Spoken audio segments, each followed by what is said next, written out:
This is not the part of debate that how is creator. Actually Sameer بھائی میرا 2-3 سوال اور تھا جو من میں اٹھتی ہیں کیونکہ اور مجھے جواب کہیں ملتا نہیں اور مجھے لگتا ہے کہ آپ اچھی طریقے سے دے پاؤ گے. ایک تو ہم نے بچپن سے یہ دیکھا ہے کہ ٹی وی دیکھنا گناہ ہے, ہماری آنکھوں کو نکالا جائے گا. تو یہ کہاں, یہ کیوں ہے؟ ٹی وی تو 100 سال پہلے آئی ہے, تو ٹی وی دیکھنا گناہ کیوں ہے؟ میرے ہی نہیں ایکچولی اور بھی لوگوں کے مائنڈ میں چیز آتی ہوگی.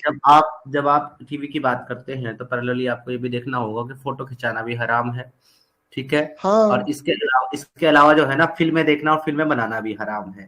یہ کہاں سے آتا ہے؟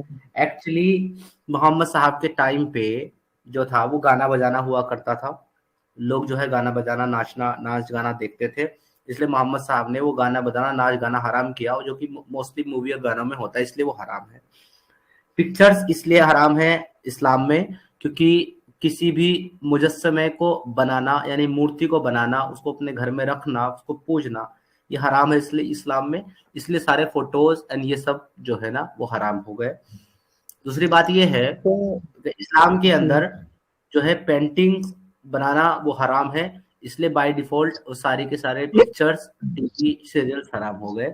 لیکن آپ کو میں ایک مزے کی بات یہ بتاتا ہوں کہ اسلام میں یہ ساری چیز حرام ہے, لیکن یہ ساری چیز جائز ہیں اگر اس سے اسلام کا بینیفٹ ہو رہا ہو. آج سے پہلے دیکھ لیے ٹی وی حرام اسلام میں, پکچر حرام, ٹھیک ہے, سب چیز حرام. لیکن اگر اب آپ کو سعودی حج کرنے کے لیے جانا ہے تو آپ کو فوٹو کھنچانے پڑیں گے پاسپورٹ کے لیے, جائز ہے.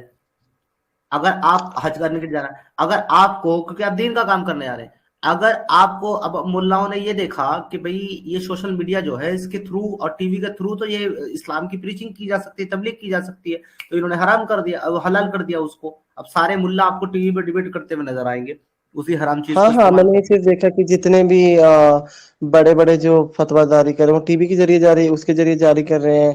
سب لوگ فوٹو کھینچ کے, سب کا انسٹاگرام اکاؤنٹ ہے, تو مطلب صرف ہم لوگوں کے لیے, جنتا کے لیے حرام ہے, ان کے لیے نہیں ہے کیا؟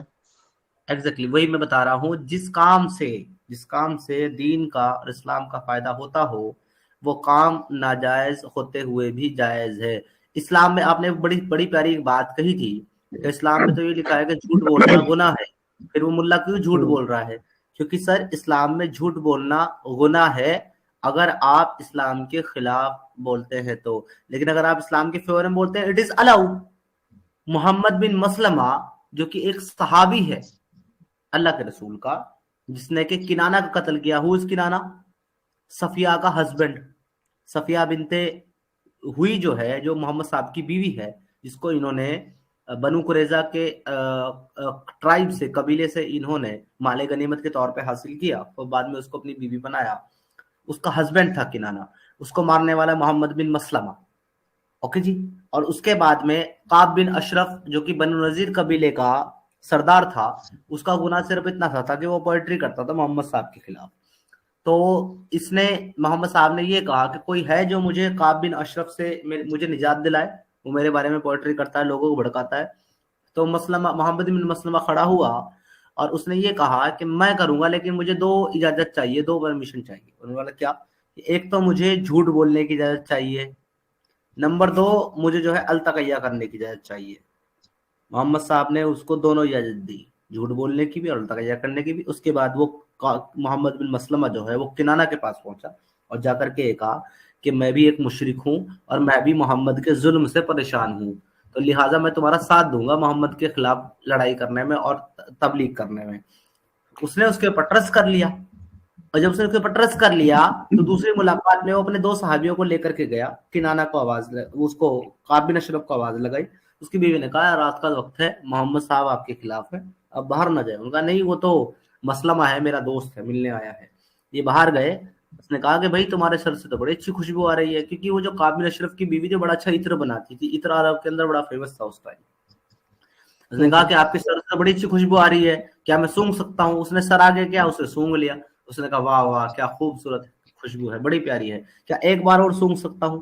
جب دوسری بار قعب بن اشرف نے اثر آگے کرا تو اس نے اس کی منڈی پکڑ لی اور اس کے ساتھیوں نے اس کی تلوار نکال کے اس کو مار ڈالا. تو یہاں پر ثابت ہوا کہ جھوٹ بولنا بھی جائز ہے اگر آپ کو اسلام کی فائدہ کرنا ہے.